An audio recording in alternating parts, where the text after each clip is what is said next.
Hello and welcome. This is Lita Downs from the Center for Faculty Excellence, and I would like to welcome you to today's webinar, Exploring Alignment in the Dissertation, a Yogic Perspective. Our presenters, Dr. Ann Hacker, Dr. Chris Jones, and Dr. Susan Marcus, originally presented this offering at the Winter 2019 National Faculty Meeting in Tampa, Florida. We're very happy to have them on the line today, and at this point, I'm going to turn things over to Dr. Jones. Welcome. Thank you, Lita, for leading us off. We have an objective to explore ways to help students get unstuck. Sometimes dissertation students are in headspace. They are thinking in a linear fashion. And so when we began discussing the idea of dissertations and the yogic perspective, we did consider the importance of students connecting with their body, with their breath, and with their posture. I had the delightful opportunity to meet Dr. Marcus last year at the Madrid residency, and we discovered interest that we both had in yoga. And I've been talking with Ann for I think as long as 9 years now about issues related to mindfulness. Ann is probably one of my closest faculty sisters, so I have been really delighted to work with one of my newer and oldest friends in the Walden community. Interestingly, Susan is by far the expert of the group. I have jokingly referred to her as having a black belt in yoga, thousands of hours of teacher training. I have 200 hours of teacher training, and Ann is a relative newbie, but it was her idea basically to have us consider thinking about yoga and the perspective on dissertations. Before we go through some slides that will reflect the poses and thoughts that we have about the dissertation, what we'll do is switch for 5 or 8 minutes here for Dr. Marcus to demonstrate the 6 poses that we will be talking about. And I will note at this point there are also some short YouTube videos at the end listed, links to those, most of the poses for future reference. And without any further ado, let us turn it over to Dr. Marcus. Thank you, Chris, for that wonderful introduction. And I would say the impetus for this was very much of a collaborative effort. And I'm really pleased and honored to be working with both Dr. Hacker and Dr. Jones on this project. And it has a lot of meaning for all of us because we all recognize that the dissertation process, as Dr. Jones mentioned, is a very heavy, it's a very cognitive experience. And if nothing else, we hope that what we're doing here will give both faculty and students an opportunity to get out of their heads and into their physical bodies while they're working on their dissertation for their overall health and well-being. And then we'll also connect some of the things that happen in a yoga pose to some of the metaphors of how to approach a dissertation, components of the dissertation, and hopefully these will be of benefit to you as well. So our first pose, and also I should say that all these poses can be done easily by people who have not even had any yoga experience. You don't even, for most cases, need a mat. A mat that I'm standing on just offers a little bit more stability and a little bit of grippiness.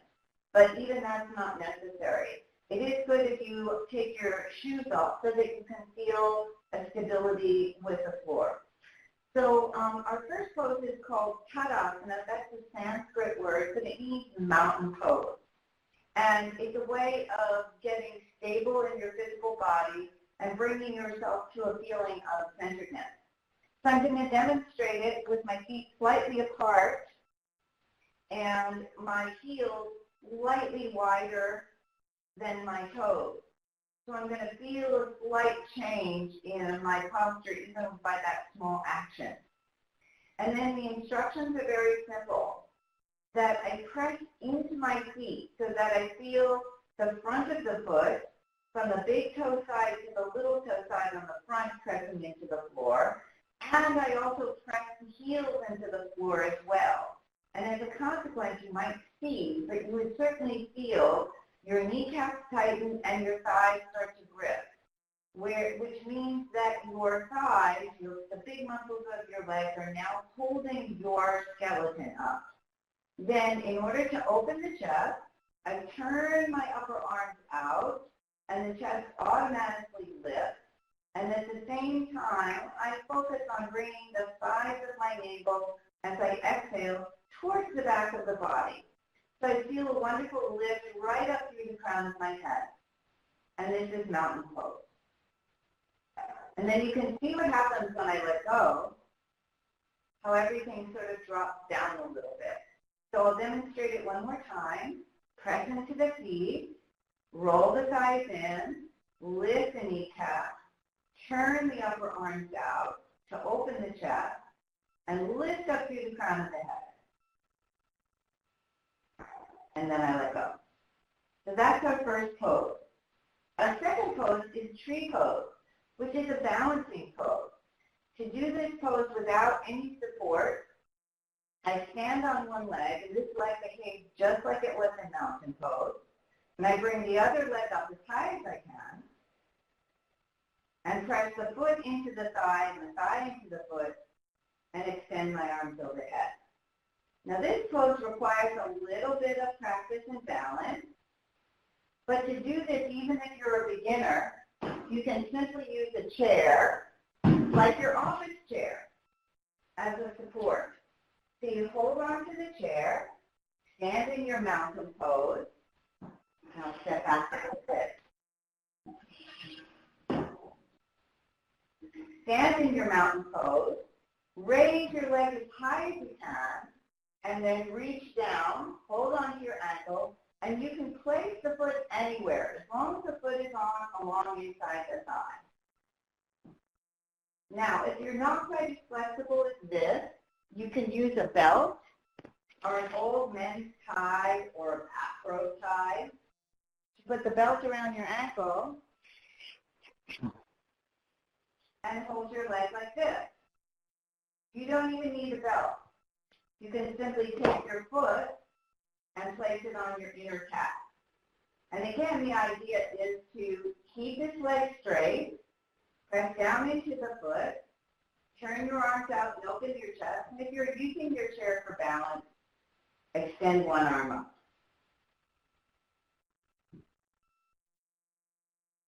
So you get the idea of how you incorporate different parts of the body into creating a single unit that's balanced and extended. Our next pose is a forward fold or a forward bend. For those of you who are more flexible, and I'll turn from the side so you can see, with my feet slightly apart and my legs nice and straight, the fold is from the hip crease. So you're not folding from your diaphragm. You wouldn't be able to breathe. You fold from the hip crease, keep the legs straight, and then reach for the floor. Now that requires a little bit of hamstring length. So again, I bring my trusty chair and place my hands on the chair.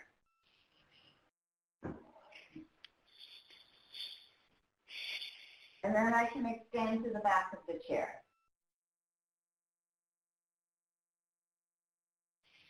I can also use the top of the chair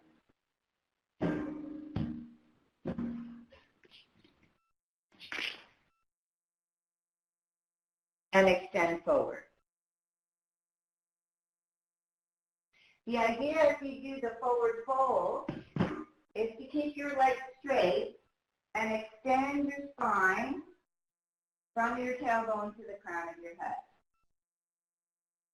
And this, after sitting hunched over a computer for hours and hours, is another nice way to extend and stretch the spine. Our next pose is called cat-cow, and it's a simple flexion and release of the spine. I know this is Dr. John's favorite pose.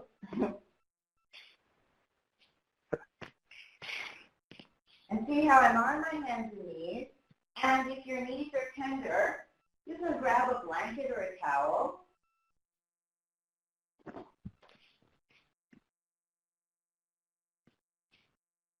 Because yoga is about the end of suffering, not the cause of suffering. So we don't want you to suffer. And simply from a nice flat back, with your arms straight, you can allow the lumbar spine to release down and the shoulder blades to come onto your back. And then just like stretching like a cat, you can bring your belly towards the ceiling, the navel towards the spine, and round the back, getting a nice stretch of the back of the spine. So you can see how the movement, and you would do this slowly and consciously, give the spine, the front and back of the spine a nice stretch.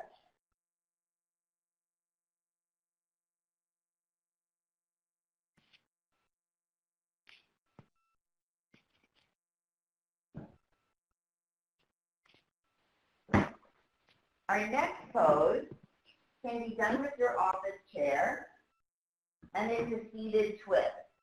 Now, you'll notice my chair doesn't have a back. That's because in a regular yoga class, what we would do is sit through the back of the chair, and it's hard to do with a regular chair. But you don't need a yoga chair, a chair without a back, for this pose. You can simply sit on the side of the chair like this. All you need to do is make sure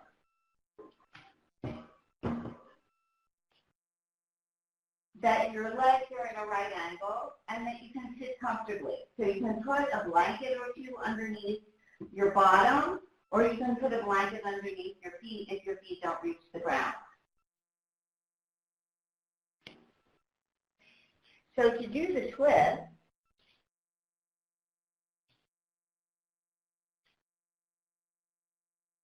this is my right hand, and I take it across my body, and I take my left hand and simply hold on to the back of the chair seat. So you can see already my body is starting to twist. The only caution in this pose is not to turn your head. So keep your head looking in the direction of your knees, and then use your arms to turn the spine. So I roll my left arm back, and my right arm forward, and you see the spine twist. The twist emanates from the waist. And this is a wonderful stretch of the spine. I'm not working very hard. You can do this as a very mild stretch. I'll turn around so you would hold that for 10, 15 seconds. You'll see it now from the back. So you can see where my hand goes in the back. And watch this arm as it turns out, and I start to turn in the pose.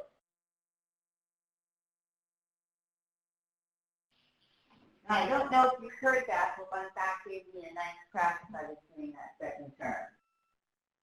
Our last pose, and this is my favorite pose, is called legs up the wall. And this can be done anytime during the day.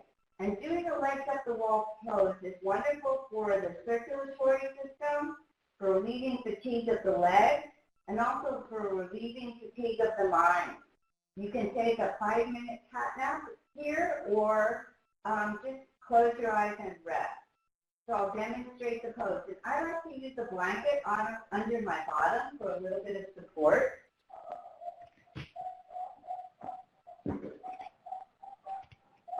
But that's not necessary. And the idea is you want to get as close to the wall as you possibly can.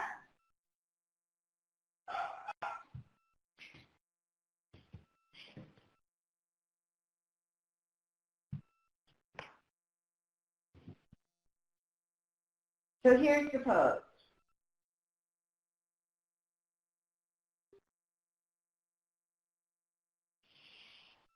And here's how I come out. Okay, I hope that was helpful. And I hope you'll try any of those poses. And now we'll continue with the rest of our presentation. Thank you very much, Dr. Marcus.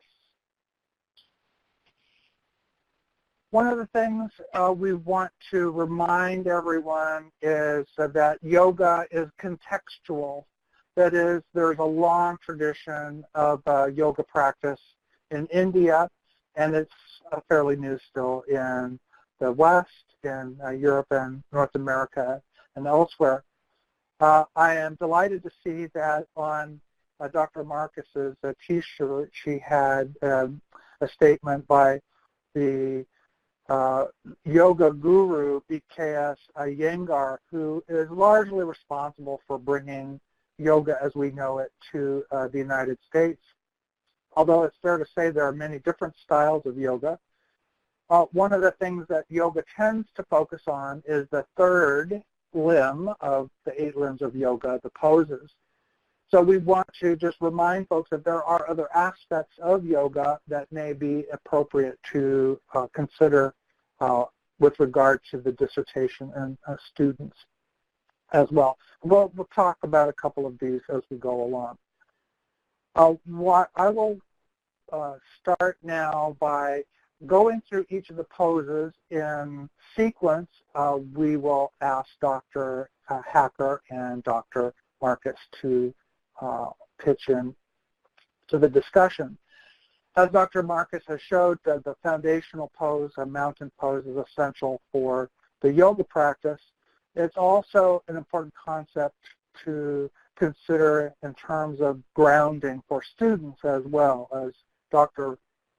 Marcus pointed out, students often have their heads in the clouds, and it does help sometimes to get students to get real, to get grounded, to understand that they can't always be in their heads, but also connect with their bodies and the earth. I will mention very briefly that the other element of yoga, the yamas, how to be in the world, as an essential part of this pose, presenting oneself, leaning forwards and backwards, left and right, finding that centeredness that's essential to the yoga practice and also essential to the dissertation process. Lastly, I'd say that this is probably most helpful as a metaphor for students who may be having difficulty with alignment in the prospectus. They need to know, as in the twist, that if one element changes, the others need to change in a coordinated way. With that said, I will turn it over to Dr. Hacker. Please introduce yourself and say a bit about what you're thinking. Hi, folks. This is Dr. Ann Hacker. Ann, I guess. I have had such a good time working with Dr. Marcus and Dr. Jones on this, if only because they have given me new ideas and really inspired me to pay a little more attention to grounding my body with the work that I do and that we all do. When I think of when Dr. Marcus first introduced me to the mountain pose at the National Faculty Meeting, and when we were introduced, Dr. Jones said that I'm a newbie. Well, I'm not a newbie. I just dabble. I do the corpse pose really well. That's where you lay down and you melt into the ground, I guess.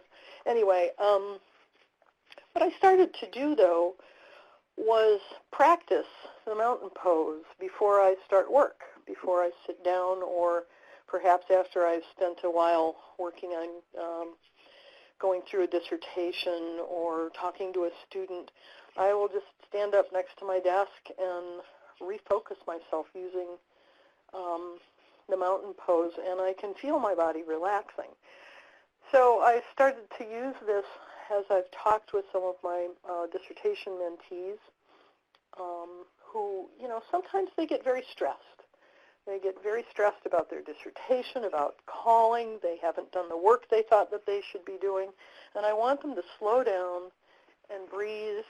And so we talk about just standing up and focusing on feeling your feet connecting to the ground. And I'm nowhere near as eloquent or eloquent as Dr. Marcus, but it does seem to help slow them down so that they can connect their mind with not only their body but with their dissertation. So this has become a critical element in not only my own work but in helping my students kind of refocus their attention on the business at hand so they don't feel so pressured and stressed and rushed, because that's when you make mistakes.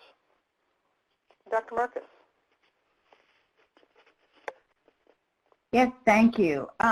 Really well said. And the thing I would like to add is something that I've brought into working with students as well, and that is using this simple pose as a physical way of understanding what we mean by the concept of alignment. And particularly, as Dr. Jones pointed out in the middle, this is a place where, particularly from the perspective on, some of our students can struggle. And if you get the experience of it at the physical body, like the differences between the two sides of your body, or where you distribute the weight of your feet, on the front or the back of your feet, and how you observe if when the weight is evenly distributed, that the whole experience of lift and openness works better. That the same could be said for getting grounded in the research literature on your topic of interest and finding your footing, your solid footing in the articulation of the research problem, summarizing what has been done and what needs to be done next. And from that clear base, like the base of mountain pose, the articulation of the purpose and the research question can flower and grow up from there.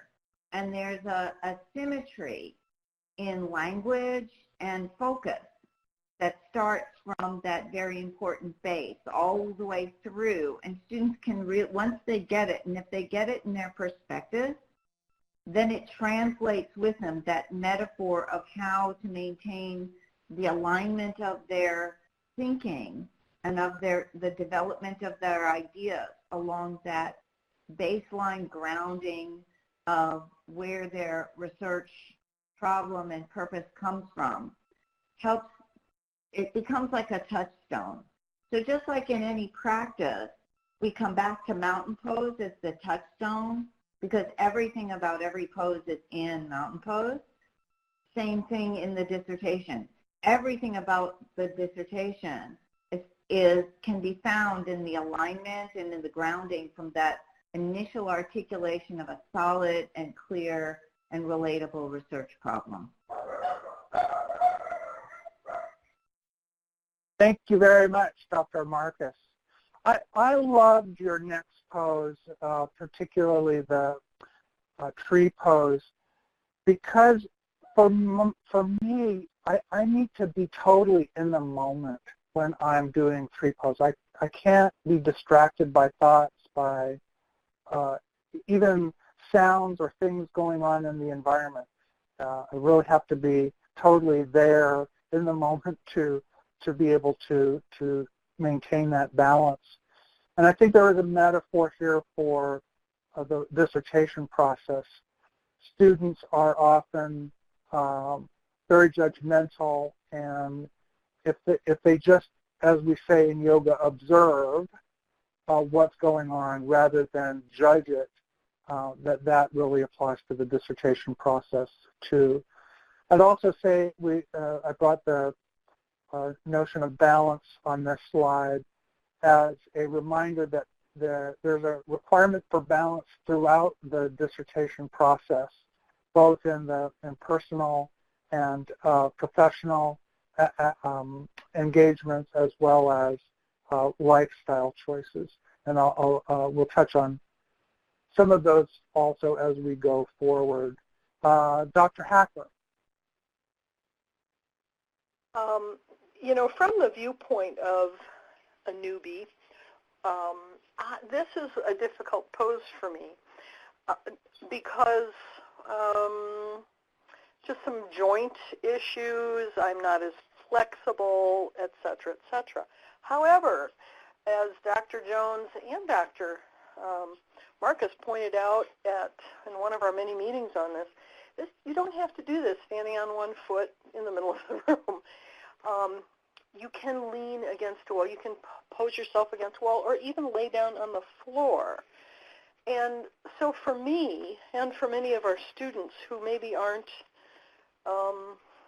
as adept at flying solo yet, it's important to remember that there are helps there. There are ways that you can maintain balance. It might be by reaching out to the writing center or the research office or the library or the librarians. that inner gyroscope, eventually you have to, you need to find it in yourself, but that it might be fueled through, number one, finding the tight spots as you stretch into the dissertation or into this pose, which is going to be the killer of me, but and that to rely on and to ask for and look for ways that you might get support or help. It could be, as I said, the library or Center for Research Quality, the Writing Center, or if you're working on this physical pose, maybe a block or a pillow or posing against a wall, just to give yourself your body the understanding of what this type of alignment feels like. Dr. Marcus. Thank you. Again, very well said. There are just two things I want to add. First is that I came to yoga, granted many years ago, with a terrible sense of balance, And one of the things that I learned was that balance can be learned. Some people are naturally able to balance more easily than others. I was certainly not one of them. But balance in a pose and balance in your balancing work and dissertation is something that can be learned, but it takes repeated and consistent effort. So it's a reminder that the dissertation and figuring out how to work on a dissertation takes time and practice and effort and diligence, but the payoffs are worth it because you do achieve what you set your mind to. So I think that's one of the great metaphors of this pose. And the other thing is that is that when you begin a practice, and I think and Dr. Hacker articulated this well, you have to let go of the idea that you're going to do it perfectly the first time. And I think that that's a stopper that our students have in terms of getting into the writing, that they want to write and they want it great the first time. But it's like practicing a pose. The first time you do it, it may be an awful pose. But that's perfectly fine. It's perfectly acceptable. Just like in anything, if you don't get on the mat, you'll never make progress. So for students, if you don't just start writing things down, even if it's not great, the act of writing will improve the quality of your writing. The act of sorting out your schedule and finding balance in your schedule will improve over time, just like balancing in tree pose. So, Anne, keep at it.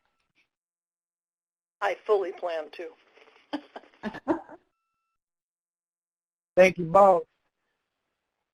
One of the things about the forward fold is that it reminds me that we need to take the time to reflect and to integrate. I like the suggestion of Dr. Marcus to do it on your work chair or do a forward fold on your workspace as a way to take the time out. And the other point for me in the yoga practice is that it's really not about competition. I know a number of health clubs that offer yoga. It's a very competitive environment, but I think for the most part, yoga is intended to be a practice that uses oneself as the measure of progress, not other people. And as Dr. Marcus was suggesting, it's not about the ego.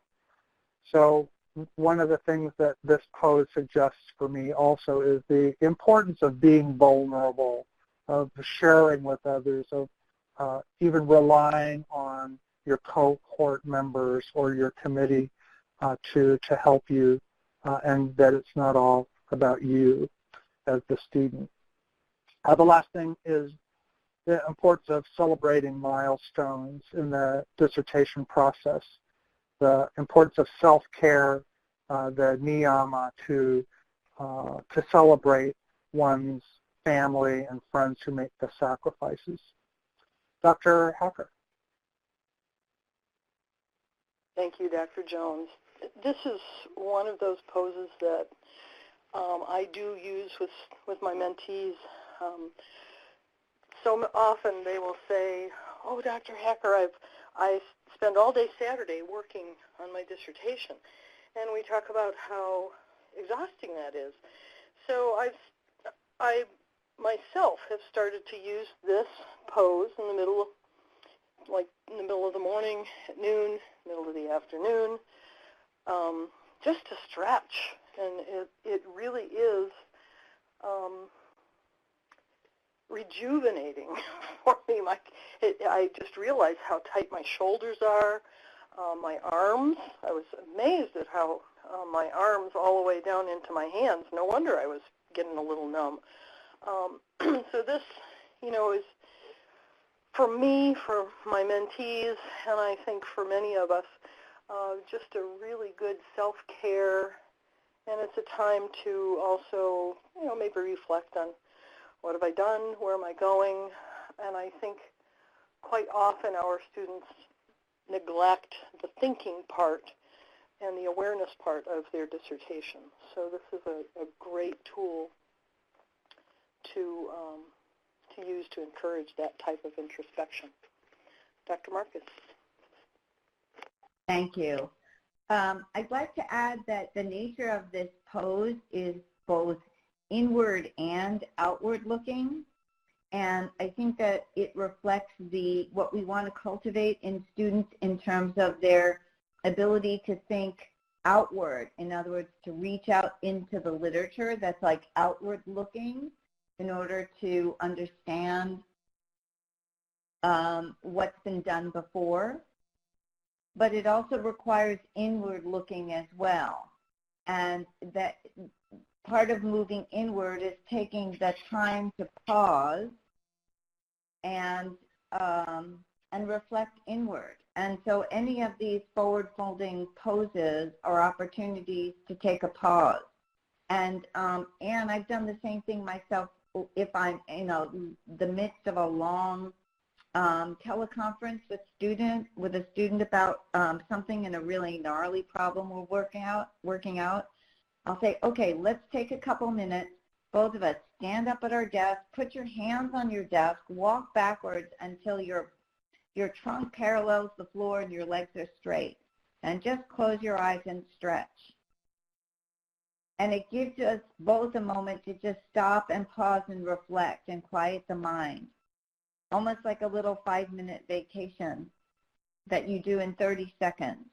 And you come back to the conversation or come back to your work feeling refreshed and connecting what you're looking outward at to what's going on inside. And it's simpler than doing the dishes, which you're changing the pace, you're changing the focus, if just for a moment. This one feels so good. And whenever I do it, my back, you mentioned your back popping, that's what happens with this. And, that's releasing so much tension and allowing all the fluid to go back up into my brain. It's wonderful, and it's wonderful for the students as well.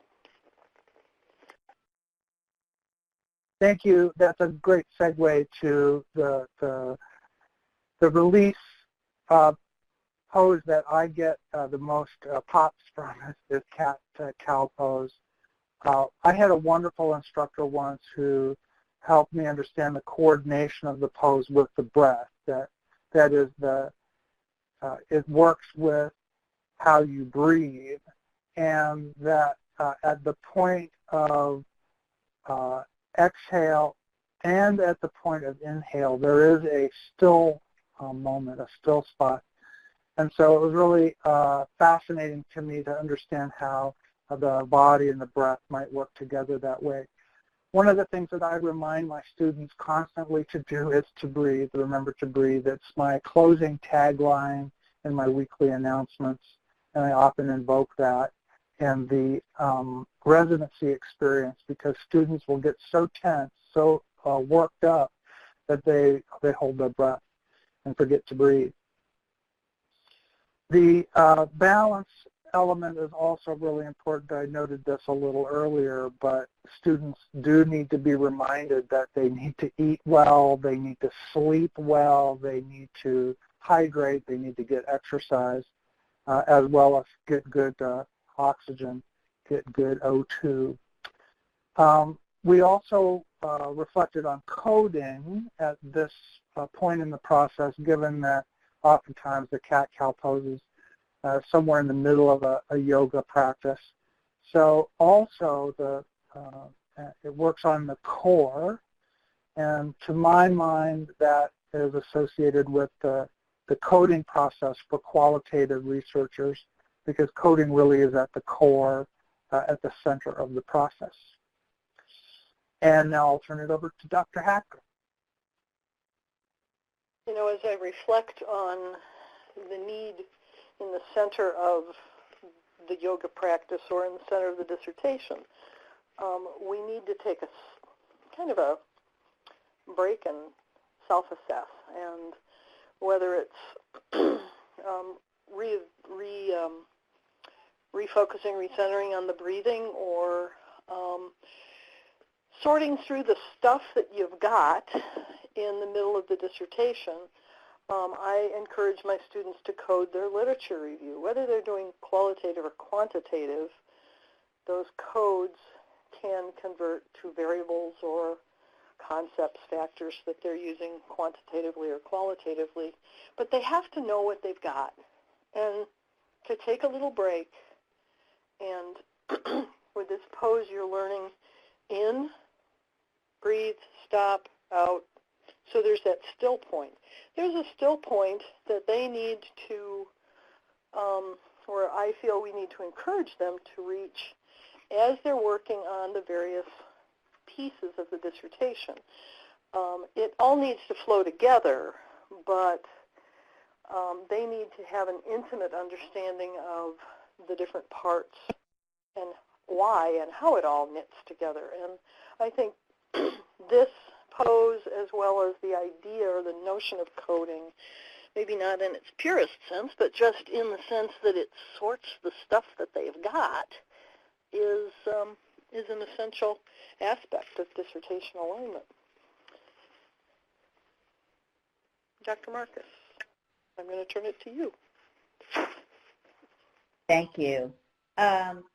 The only thing I'd like to add at this point is to loop back to what Dr. Jones referred to in the beginning of the discussion of this pose and this slide, the work of the breath, pranayama.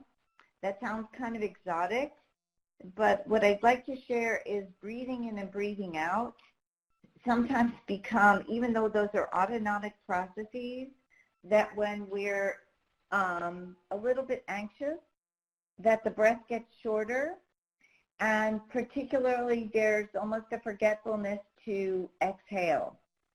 The exhalation is connected to the parasympathetic nervous system, the system that the systematic part of the body that allows for relaxation, digestion, easing back. The in-breath is more associated with the sympathetic nervous system, getting going, and of course to its extreme, fight or flight.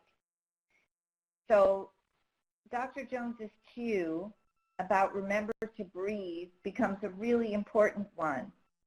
I take it a little bit further and I say remember to exhale, because of course the inhalation comes after that. But it's with the exhalation that the relaxation response can be invoked. And with a little bit of relaxation, your thinking process is more clear, your ability to see more is clarified, and it's a nice and easy way to go on with your work or with your day.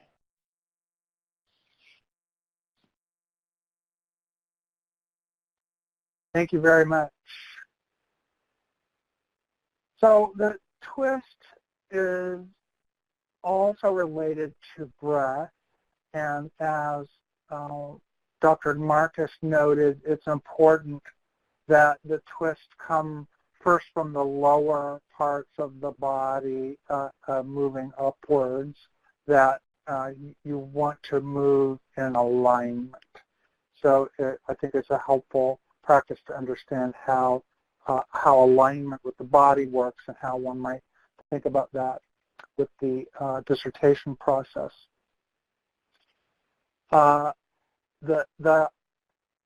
I don't know if it's a contradiction or the challenge is that in this particular pose, it does make it harder to breathe, so one does need to focus on the breath, but also, as I said earlier, in the tree pose, really important to concentrate on what one is doing. So it's remembering to work with the breath and movement. It's mindful moving in alignment. That is a subtle but useful notion even within the dissertation process. If you change one part, if you radically change a theory, for example, how will that affect the other elements of the dissertation? Dr. Hacker. Yeah, we seem to all have our favorite poses. This is mine. And the reason is that as I have practiced this, I realize which side I'm favoring. We all have a side that's more flexible. Our students have, whether they're in their lit review, they so often will, it's easy to find literature that agrees with what you're thinking. But we also have to be mindful to stretch into those kind of sticky, prickly topics that are a little tighter, that may contradict or critique the way of thinking that we would prefer, but we want to provide and strive for that balance in the literature review and ultimately in the entire dissertation or any research that we do. So I really like this pose because it reminds me of my own need to be balanced and maybe stretch into things that I'm not necessarily comfortable with. Dr. Marcus. Okay, thanks.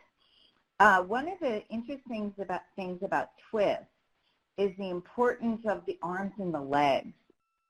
The arms and the legs are like the levers that move the spine. So if you heard my instructions of keeping the feet on the ground, using the arms, using the shoulders to turn the spine, that's really where the twist begins to emanate from. And so I think the helpful thing in the metaphor for the dissertation and working with students is to look at where the greatest points of leverage are in moving from one stage of the proposal to the next. It's an understanding of where you're starting from at each stage of the dissertation development, perspectives, proposal, and the complete dissertation, the last two chapters. And then what are the levers that make the whole thing work together? So again, kind of going back, the easiest one is the research problem, the articulation of the research problem statement.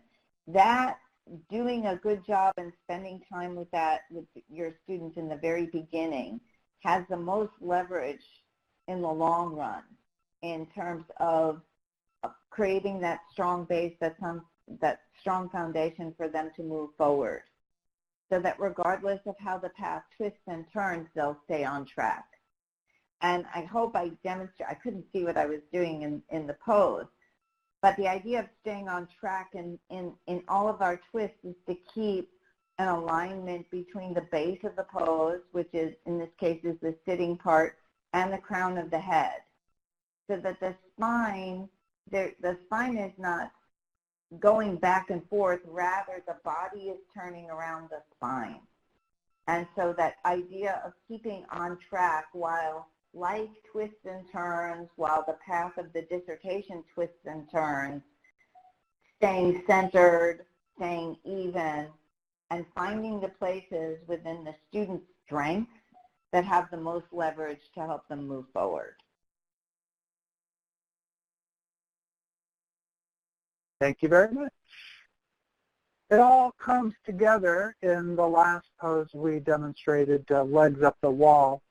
In a typical yoga session, the last pose would be Shavasana, corpse pose. Oftentimes, the legs up the wall is a substitution, certainly, as Dr. Marcus pointed out, something you can do in the middle of the day to take a 5-minute break. For my part, this pose really does what pulls it all together. It's a chance to integrate, to reflect on the work that you've been doing in your body, in your head, and a reminder that the dissertation is not a linear process. It's an integral process. It's an iterative, recursive, and often a repetitive process as one builds one's dissertation, as one builds one's practice. And finally, it's an opportunity to engage in meditation, in breath work, in relaxation, in reflecting on those things that you have processed. In terms of the dissertation, it's particularly important, I think, for students to take time to reflect, not always to be studying, reading, writing, but also to take time out to go for a nature walk, to take a few days to just ponder what's been going on. We're asking students to do an awful lot cognitively, and sometimes it just takes time to process what they're working on. And I think this is a good pose to remind us that we need to take that time out and reflect and get those legs up the wall. Dr. Hacker. I agree with Dr. Jones wholeheartedly. I often remind myself and my mentees that, you know, a fundamental part of the dissertation is that you demonstrate that your ability to think critically and to synthesize complex topics. And the only way you can do that is to take a little time and go for a walk, wash the dishes, or put your legs up the wall. It's also an incredibly relaxing and stress-relieving pose. It's really good for your back if you have sore back. So just a lot of positive things there.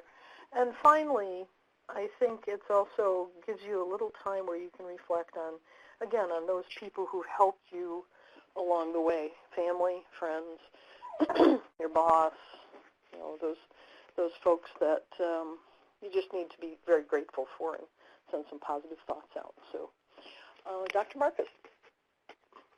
Oh, that was such a great point, and about taking some time to acknowledge all of the people and the resources that are contributing to the students' progress.